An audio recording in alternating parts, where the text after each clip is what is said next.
రవ్వ చేపల పులుసు తయారీ విధానం చూద్దాం. సూపర్ టేస్ట్గా ఉంటుందండి. ఇది రొట్టెలకైనా, అన్నంలకైనా, చపాతీలకైనా సూపర్గా ఉంటుంది. ఒక్కసారి ఇట్లా ట్రై చేసి చూడండి, మళ్ళీ మళ్ళీ ఇలాగనే చేసుకొని తినేస్తారు. అంత సూపర్గా ఉంటుంది.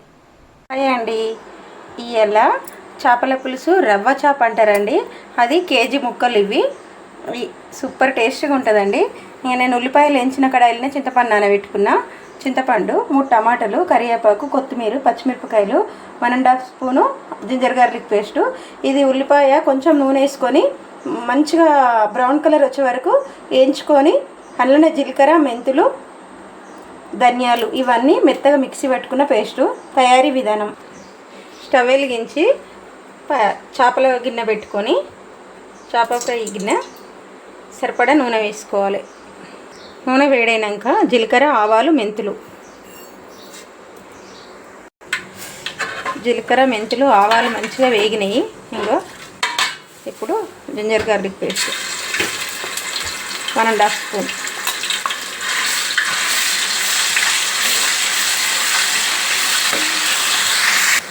జింజర్ గార్లిక్ పేస్ట్ మంచి హరామా వస్తుంది. ఫ్రెష్గా అప్పటికప్పుడు దంచుకుని వేసుకుంటే ఇట్లా బాగుంటుంది. కరివేపాకు,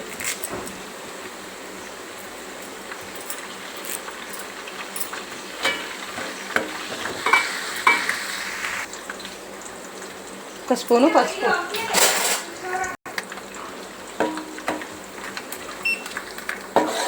జింజర్ గార్లిక్ పేస్ట్, కరివేపాకు మంచిగా వేగింది కదా.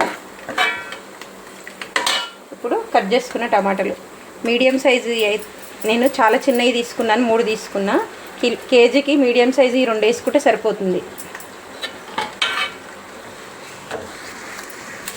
మిరియాలు ఒక 1/2 స్పూన్ అని దంచుకుంది.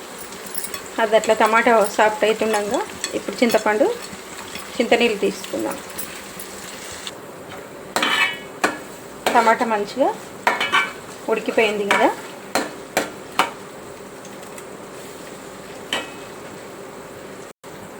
కారము 2 టేబుల్ స్పూన్ల కారము, ఉప్పు,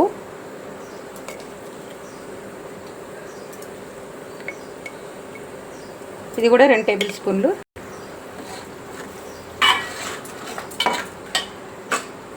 ఇప్పుడు మనం చేసుకున్న మసాలా కూడా ఇందులో వేసుకున్నాం.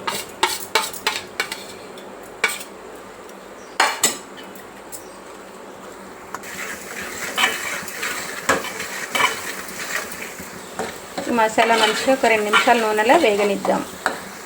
మనం దంచుకున్న మిరియాల పొడి కూడా. ఈ మసాలా అంతా మంచిగా వేగింది కదా. ఇప్పుడు మనం తీసుకున్న చింతపండు నీళ్ళు, చింతరసం.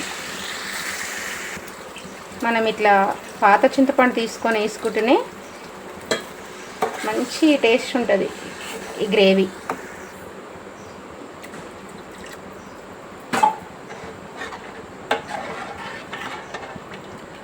ఈ గ్రేవీ మొత్తం మసలేదనుక ఉడికించుకుందాం. ఇప్పుడు మంచిగా మసలనిద్దాం. మిర్చీలు ఇట్లా ఘాట్లు పెట్టుకుందాం. ఇది మంచిగా ఉడికింది గ్రేవీ. మసాలా అంతా మంచిగా ఇక దగ్గర తిక్కుగా వచ్చింది కదా. చేపలు వేసినాక లూజ్ అవుతుంది.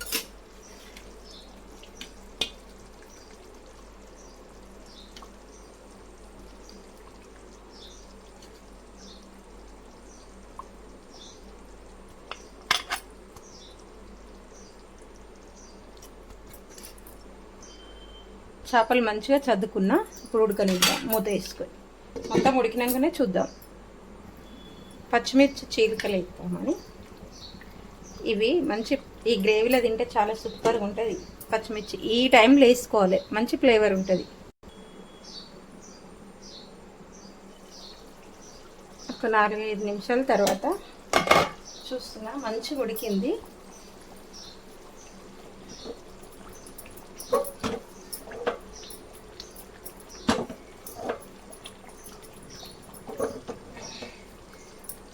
మంచిగా రెడీ అయిపోయింది.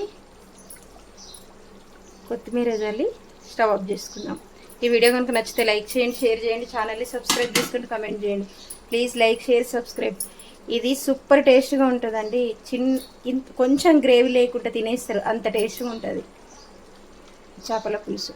ఒక్కోసారి ఇట్లా ట్రై చేసి చూడండి.